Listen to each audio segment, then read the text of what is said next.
नमस्कार साथियों, प्रणाम। एक बार पुनः मैं अपने YouTube चैनल उपयुक्त ज्ञान एजुकेशनल चैनल पर आप सभी साथियों का हार्दिक स्वागत करता हूं। तो आज हम, जैसा कि आपको पता है, रेलवे के जो प्रीवियस पेपर हैं उनके बारे में विस्तृत रूप से डिस्कशन करते हैं, ताकि आपकी जो अपकमिंग एग्ज़ाम है डिपार्टमेंटल स्पेशली, तो उनमें कहीं ना कहीं आपको बेनिफिशियल हो सके। तो आज हम शुरू करते हैं ग्रुप बी का जो हमारा एग्ज़ाम पेपर है, जो कंडक्ट, आप जैसा आपको पता है आरआरबी कंडक्ट करा रही है ग्रुप बी के एग्ज़ाम पेपर। तो ये कंडक्ट कराया गया था 4/5/25 को, और ये शिफ्ट फर्स्ट का पेपर है। टाइम 10 AM से 12 PM। तो ये है आपका AOM, जो आपका असिस्टेंट ऑपरेटिंग मैनेजर जो पोस्ट है, सहायक मंडल प्रबंधक, ये उसका पेपर है। तो चलिए हम शुरू करते हैं आंसर की से, ताकि आप कहीं ना कहीं इसका उपयोग आपको आने वाली परीक्षाओं में मिल सके। चलिए हम शुरू करते हैं। पहला क्वेश्चन है हमारा, सामान्य तथा सहायक नियमों के अनुसार बहुसंकेतीय रंगीन रोशनी सिग्नलिंग क्षेत्र में जहाँ एक से अधिक दूर सिग्नल मौजूद है, वहाँ दूर सिग्नल कौन है? तो वहाँ दूर सिग्नल कौन है? सबसे पहले आपका ऑप्शन है सतर्क अथवा सावधान अथवा आगे बढ़ो, सतर्क अथवा आगे बढ़ो, सावधान अथवा आगे बढ़ो, और केवल सावधान। तो ये मल्टी सिग्नल जब आपके हैं MCL टेरिटरी पे, तो इसका मतलब होता है ऑप्शन सी, अटेंशन और प्रोसीड, इसका मतलब होता है। नेक्स्ट क्वेश्चन और चलते हैं हम। ब्लॉक वर्किंग के संदर्भ में USB-I का अर्थ क्या है? USB-I का अर्थ जो आपका है वो है universal fail safe block interface. ये आपका कहाँ पे है? Option C, universal fail safe block interface जो है आपका UFSBI का अर्थ है। नेक्स्ट क्वेश्चन है हमारा, निम्नलिखित में से किसे गंभीर दुर्घटना के रूप में वर्गीकृत किया जाता है? जहां दो लोगों की मौत हुई हो और रेल संपत्ति को कोई नुकसान नहीं हुआ हो, या कोई हताहत नहीं हुआ हो, रेलवे को 3 करोड़ रुपए की संपत्ति को नुकसान हुआ हो, 3 गंभीर चोटें, रेल संपत्ति को कोई नुकसान नहीं हुआ हो। ऑल ऑफ दी, ये सभी जो है गंभीर दुर्घटनाओं के अंतर्गत आती है। नेक्स्ट क्वेश्चन है हमारा, रेल अधिनियम 1989 की धारा कौन सी की रिपोर्ट योग्य दुर्घटनाओं से संबंधित है? तो 1989 जो रेल अधिनियम है उसकी 113 जो है सेक्शन, वो आपका योग्य दुर्घटनाओं से संबंधित है। नेक्स्ट क्वेश्चन है हमारा, किसी गंभीर यात्री रेल दुर्घटना की स्थिति में केंद्रीय नियंत्रण सबसे पहले किसको सूचित करेगा? तो आपको जो प्रिंसिपल मुख्य सूचना अधिकारी हैं PCSO, उनको सूचित करेंगे, है ना। नेक्स्ट क्वेश्चन है हमारा, स्टेशन रिपोर्टर की उपलब्धता, सहायताशीलता और अच्छे आचरण के लिए कौन जिम्मेदार है? तो कौन जिम्मेदार है? सुपरवाइजर, स्टेशन प्रबंधक और स्टेशन प्रबंधक, है ना। नेक्स्ट क्वेश्चन है हमारा, पावर योजना दर्शाती है। तो जो आपका पावर प्लान है वो काय को दर्शाती है? वो है आपका माल ढुलाई सेवाओं के लिए खंडवार आवश्यक लोगों की दैनिक औसत संख्या, है ना, या खंडवार माल ढुलाइयों के लिए आवश्यक लोगों की अधिकतम संख्या, या फिर न्यूनतम संख्या, या फिर आवश्यक लोगों की संख्या, औसत संख्या। तो आपका औसत संख्या को ये दर्शाती है। परिचालन सांख्यिकी में कौन सी प्राथमिक इकाई नहीं है? कौन सी प्राथमिक इकाई नहीं है? अवधि, दूरी, मात्रा या माल? तो इसमें प्राथमिक इकाई कौन सी नहीं है? आपकी माल जो है प्राथमिक इकाई नहीं है, ठीक है। नेक्स्ट क्वेश्चन है हमारा, निम्नलिखित में से किस श्रेणी की ट्रेन को ऑर्डर करने की आवश्यकता नहीं होती? UR ट्रेन, मिक्स ट्रेन या time table max mail express train, इनको ऑर्डर करने की आवश्यकता नहीं होती है, तो ऑलरेडी टाइम पे होती है। ODC की किस श्रेणी को दिन और रात के दौरान चलाया जा सकता है? ODC आपने देखे होंगे, लंबे लंबे कंटेनर जो होते हैं रेलवे में विशेष यातायात या मतलब सावधानियों के साथ चलाए जाते हैं, तो इनको दिन और रात में के दौरान चलाया जा सकता है। इसमें कौन कौन से हैं? आपके श्रेणी A और B दोनों, है ना, ये दिन और रात में चलाए जा सकते हैं। रेलवे अधिनियम 1989 की किस धारा के तहत रेलवे बोर्ड को उस मार्ग पर माल भाड़ा वसूलने का अधिकार दिया गया है जो लोडिंग बिंदु और गंतव्य के बीच सबसे छोटा मार्ग ना हो? तो किस मार्ग पर दिया गया है, किसके तहत दिया गया? सेक्शन 71 में। यदि आप किसी दूरी को A से B ले जाते हैं, है ना, ये इस तरीके से है, और आप इसको यूं घुमा के ले जाते हैं, तो ये अगर इसकी अधिकतम दूरी जो है उससे भी रेल मतलब ले सकता है, क्योंकि अगर सबसे छोटी ये वाली दूरी थी लेकिन आप इसको ऐसे ले गए, तो इस अतिरिक्त मार्ग पे भी रेल आपसे शुल्क ले सकता है। ये सेक्शन 71 में आता है। नेक्स्ट क्वेश्चन हमारा चलता है। नेक्स्ट क्वेश्चन क्या है? ESP जांच करते समय ब्रॉड गेज के लिए शेड्यूल ऑफ डायमेंशन के अनुसार गोलाई की क्या न्यूनतम त्रिज्या आप स्वीकृत करेंगे? तो क्या न्यूनतम त्रिज्या आप स्वीकृत करेंगे? ये है आपकी 175 मीटर जो है, अगर ESP में है आपकी शेड्यूल ऑफ डायमेंशन तो इसको आप स्वीकृत कर सकते हैं। नेक्स्ट क्वेश्चन चलते हैं। ओडीसी के मामले में विद्युत खंड पर ओवरहेड संपर्क तार से न्यूनतम सकल निकासी क्या है जिसकी अनुमति दी जा सकती है। मतलब इतना गैप हो तो आप अनुमति दे सकते हैं। ये है आपकी 100 मिलीमीटर का गैप। नेक्स्ट क्वेश्चन की ओर चलते हैं। नेक्स्ट क्वेश्चन है हमारा, एक कंसाइनमेंट में न्यूनतम स्थिर संरचना प्रोफाइल 7 इंच की सकल निकासी ग्रॉस क्लियरेंस है, इसकी ओडीसी की वर्गीकरण क्या है। तो ओडीसी का वर्गीकरण इसका क्या होगा, इसका ये है बी क्लास है ना। अगर आप 7 इंच है तो स्थिर संरचना, अगर बीच में गैप है तो ये आपकी बी क्लास में आती है। निम्नलिखित में से कौन सा नियंत्रण कार्यालय का कार्य नहीं है।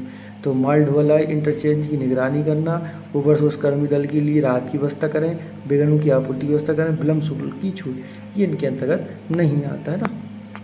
आपदा प्रबंधन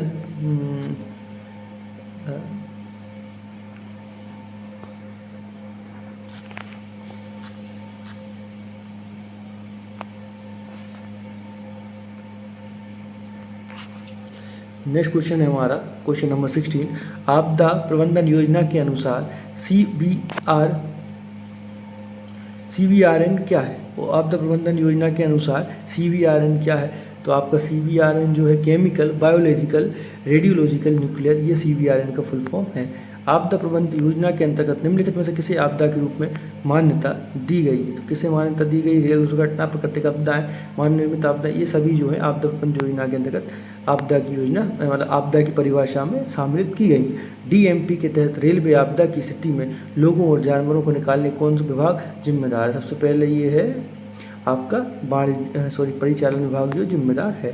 नेक्स्ट क्वेश्चन है, सायरन बजने के समय ART प्रस्थान का लक्ष्य क्या है। जो आपकी एक्सीडेंट रिलीफ ट्रेन होती है और इमरजेंसी में उसको 30 मिनट जो है आपका प्रस्थान का लक्ष्य समय है। एक सुपरफास्ट ट्रेन की औसत गति कम से कम बात कर रहे हैं तो ये 55 किलोमीटर होनी चाहिए। निम्नलिखित में से कौन सा खंड क्षमता पर प्रतिकूल प्रभाव डालता है। गति अंतर, स्वचालित सिग्नलिंग, PRC कमी लाइन, अतिरिक्त लूप लाइन, ये जो आपका गति अंतर जो है ये प्रतिकूल प्रभाव डालता है। CRS संगठन प्रशासनिक नियंत्रण के अधीन आता है। तो ये जो आपका नागरिक उड्डयन मंत्रालय के अंतर्गत जो आपका है ये आपका CCRS आता है। नेक्स्ट क्वेश्चन का चलता है, नए ब्रिज खरीदने हेतु नोडल विभाग कौन सा है। तो नए ब्रिज खरीदने के लिए नोडल कौन है आपका, मैकेनिकल डिपार्टमेंट है। नेक्स्ट क्वेश्चन है, जब समापार फाटक गेट बंद और लॉक हो जाता है तो SM के नियंत्रण पैनल पर प्रदान किया गया गेट नियंत्रण संकेत प्रदर्शित करेगा। कौन सा संकेत प्रदर्शित करेगा, पीला है ना, पीला प्रदर्शित करेगा, मतलब ये लॉक की अवस्था में है। यदि कोई सिग्नल किसी स्थान पर कोई संकेत प्रदर्शित करने में विफल रहता है जहाँ सामान्यतः दिखाया जाता है तो LP क्या करेंगे, सबसे पहले अपनी गाड़ी को रोके है ना। रेल अधिनियम 1989 के नवीनतम संशोधन के साथ निम्नलिखित कौन सा अधिनियम निरस्त कर दिया गया है। कौन सा नियम निरस्त कर दिया गया है। तो आपका जो भारतीय रेलवे बोर्ड 1905 और इंडियन रेलवे एक्ट 1890 रद्द कर दिया गया। नेक्स्ट क्वेश्चन है हमारा 27। 22 कोच LHB ट्रेन एक BPU और एक लोके के परिचालन के लिए आप कितनी न्यूनतम लंबाई की प्लेटफॉर्म लाइन की योजना बनाएंगे। ठीक है, 22 कोच LHB ट्रेन के लिए तो आप एटलीस्ट 600 मीटर जो है प्लेटफॉर्म की लंबाई को रखेंगे। नेक्स्ट क्वेश्चन है हमारा, सेपरेशन डिस्टेंस 120 मीटर से अधिक होने की स्थिति में नॉन आइसोलेटेड शंटिंग की अनुमति किसके द्वारा प्रदान की जा सकती है। तो ये आपको PCOM के द्वारा ये प्रदान की जा सकती है। यदि ढलान स्टेशन खंड की ओर 80 से 1 में अधिक तीव्र है तो स्टेशन खंड की सुरक्षा के लिए डैश प्रदान किया जाता है, तो केज साइडिंग प्रदान किया जाएगा। नेक्स्ट क्वेश्चन है हमारा क्वेश्चन नंबर 30। ट्रैक सर्किट को विद्युतीय और भौतिक रूप से कैसे विभाजित किया जाता है। तो ये कैसे विभाजित किया जाता है, इसको ग्लू जॉइंट से विभाजित किया जाता है। नेक्स्ट क्वेश्चन है हमारा कि ट्रैक को डी स्ट्रेस करने हेतु यातायात ब्लॉक का उद्देश्य क्या है। तो क्या है आपका उद्देश्य, डिस्ट्रेस करने हेतु बकलिंग से बचाना है ना, इसका मेन उद्देश्य है। रंगीन रोशनी डिस्टेंट सिग्नल को डैश की मंजूरी से पीछे के स्टेशन के अंतिम रोक सिग्नल के साथ जोड़ा जा सकता है। किसकी मंजूरी से, CRS की मंजूरी से पीछे के स्टेशन के अंतिम रोक सिग्नल के साथ जोड़ा जा सकता है। नेक्स्ट क्वेश्चन है हमारा 33।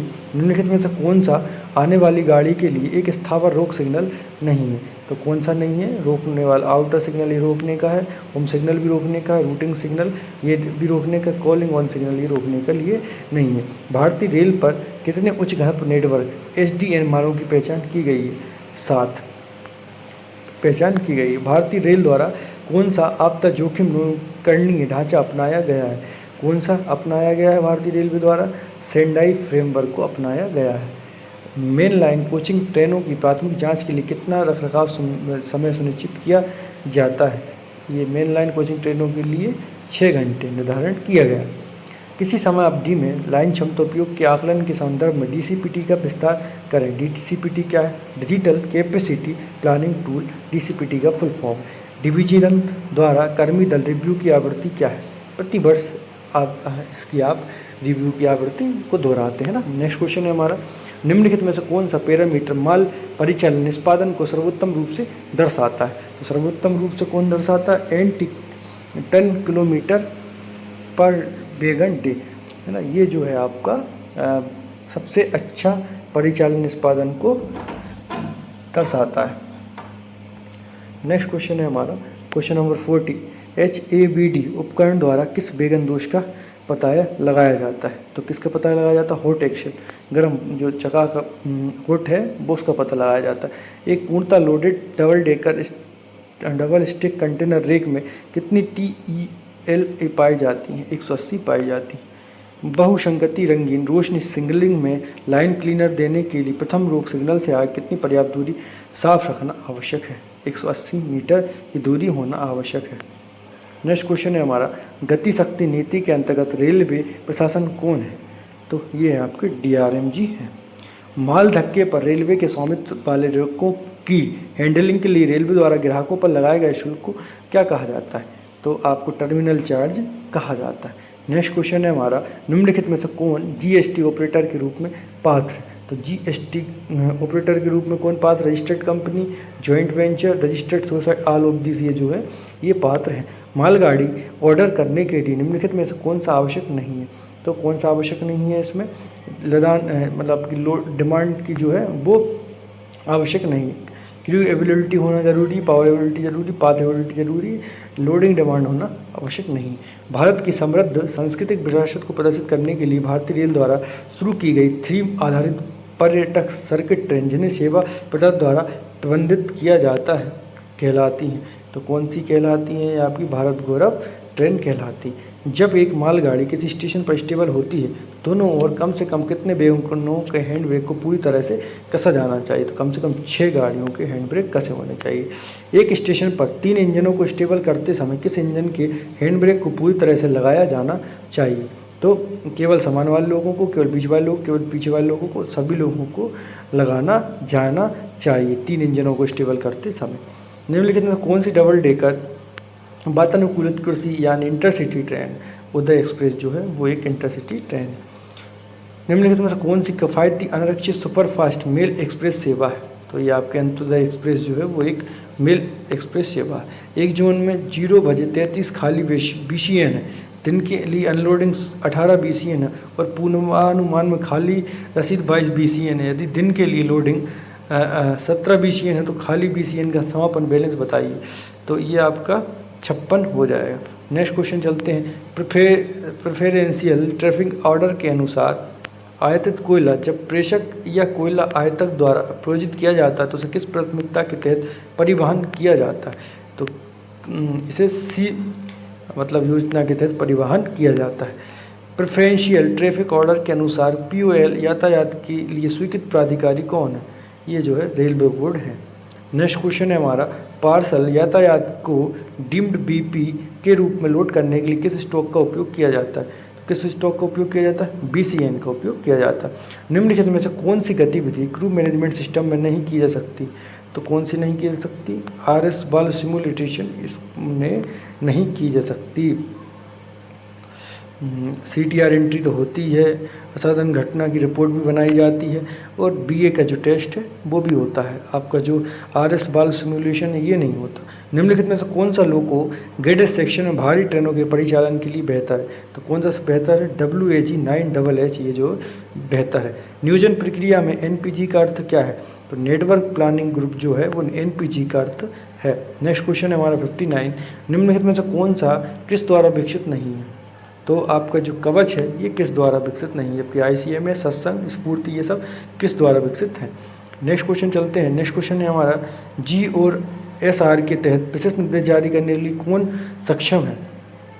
G एंड SR में कोई भी जारी करने के लिए, कुछ भी बदलाव के लिए PCOM जो है वो एक सक्षम अधिकारी है। जोनल बेगन बैलेंस 12,000, दैनिक लोडिंग 2200 बेगन है और लोडिंग रसीद 1600 बेगन है। इनफेक्टिव बेगन 200 है। तो जोन का WTR कितना होगा? तो जोन का WTR इसमें के हिसाब से 3.1 डे होगा। वित्त वर्ष 24-25 में भारतीय रेल द्वारा मूल माल लदान कितना था? तो कितना था? लगभग 1617 मिलियन टन जो था आपका लदान था। एक पैनल पर URRBT बटन का उपयोग किसके लिए किया जाता है? इमरजेंसी रूट कैंसिलेशन के लिए जो है आपका URRB बटन का उपयोग किया जाता है। आपकी ISF कोचों के साथ चलने वाली साधारण मेल एक्सप्रेस ट्रेन के लिए BPC की वैधता सीमा कितनी है? तो कितनी है आपकी? 3500 किलोमीटर है। नेक्स्ट क्वेश्चन है, शंटिंग परिचालन किस माध्यम से नियंत्रित किया जाता है? तो मौखिक के हाथ के संकेत, शंट संकलन सभी माध्यम के द्वारा नियंत्रित किया जाता है। नेक्स्ट क्वेश्चन है हमारा, एक मालगाड़ी को कैरेज एंड वैगन परीक्षण के बाद 16 घंटा तक परीक्षण यार्ड में रखा जाता है। क्या BPC वैध है? बिल्कुल वैध है भाई, चला ही नहीं है रैक तो वैध तो वह होगा, हाँ वैध है। What is MSDAC? MSDAC क्या है? Multi section digital axle counter, ये MSDAC का फुल फॉर्म है। निम्नलिखित में कौन सा 3rd tier AC sleeper coach है? तो 3rd tier AC sleeper coach जो है आपका WGACCN जो है 3rd tier AC sleeper coach है। निम्नलिखित में से किस वस्तु को कंटेनर में ले जाने की अनुमति है? ऊर्जा निमंत्रण केंद्रों, कोयला, फ्लाई ऐश, लो खनिज या आयत कोयला। तो ये आपको फ्लाई ऐश को जो है वो आपको कंटेनर में ले जाने की अनुमति है। परिचालन सांख्यिकी में निम्नलिखित में से कौन सा डिराइव्ड यूनिट है? डिराइव्ड यूनिट कौन सा है? अर्निंग प्रति पैसेंजर किलोमीटर जो है वो डिराइव्ड यूनिट में आता है। राजभाषा अधिनियम कब लागू किया गया था? तो 10 मई 1963 को राजभाषा अधिनियम लागू किया गया था। नेक्स्ट क्वेश्चन है हमारा, संविधान की 8वीं अनुसूची में कौन सी भाषा शामिल नहीं है? तो आपकी जो भोजपुरी जो है वो 8वीं भाषा में शामिल नहीं है।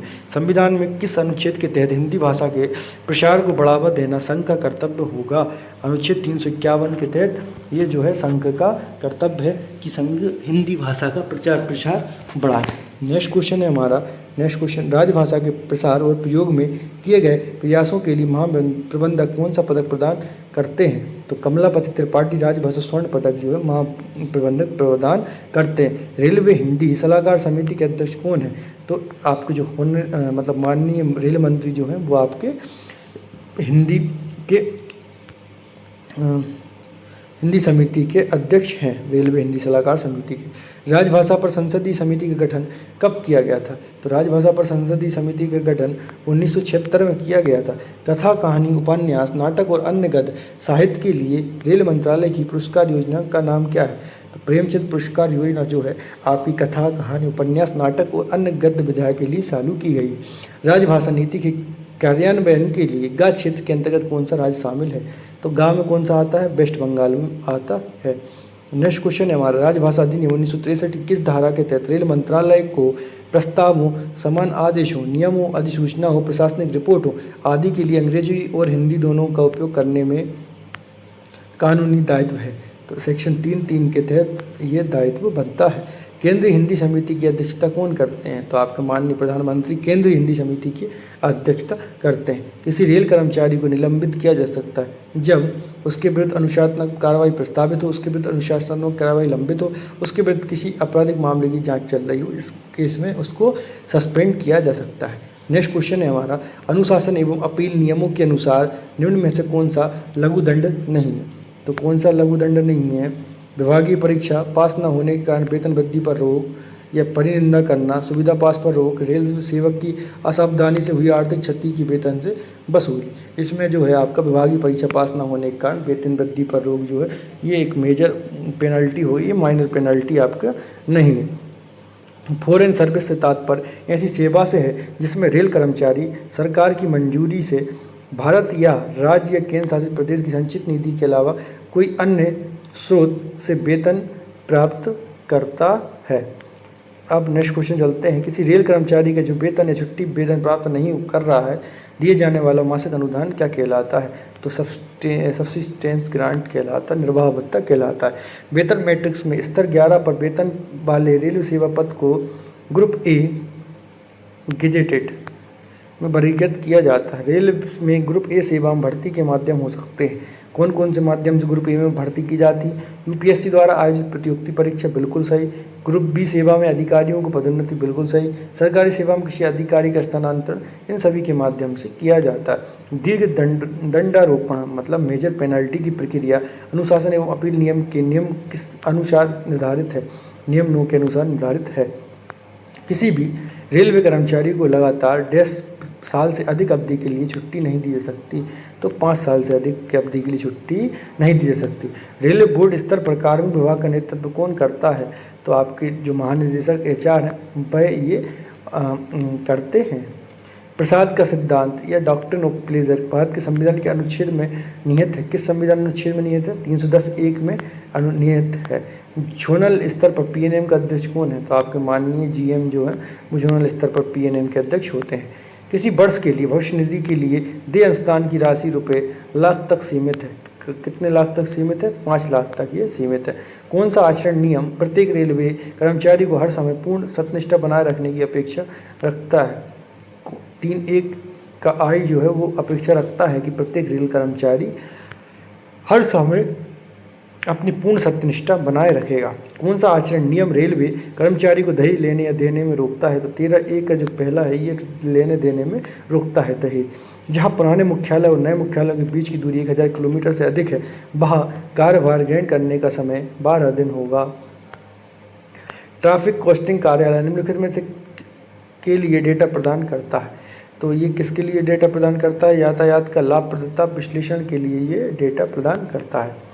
संविधान किस अनुच्छेद के तहत भारत की संचित निधि स्थापित की गई है? तो 266(1) के तहत भारत की संचित निधि स्थापित की गई है।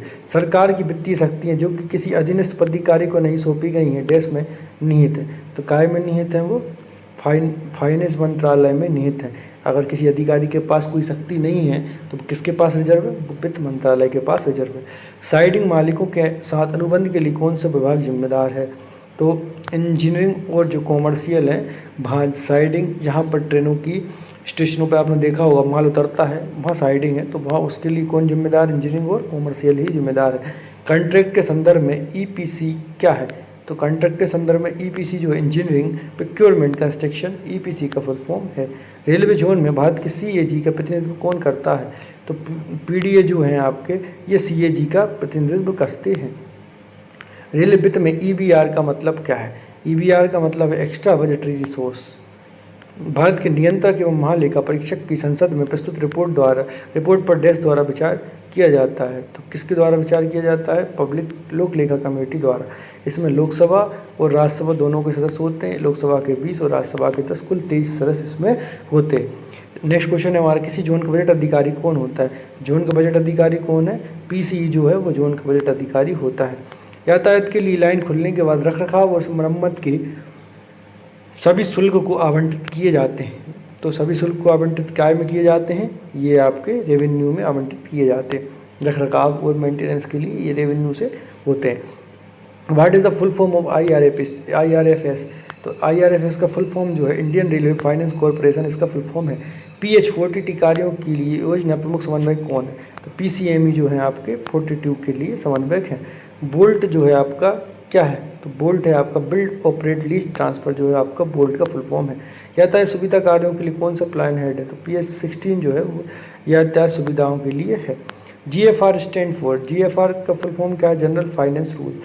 तो हमने आपके समक्ष 110 क्वेश्चन ये जो है आपके यातायात विभाग संबंधित थे UAM से। तो जहाँ भी आपकी डिपार्टमेंटल परीक्षा होगी, चाहे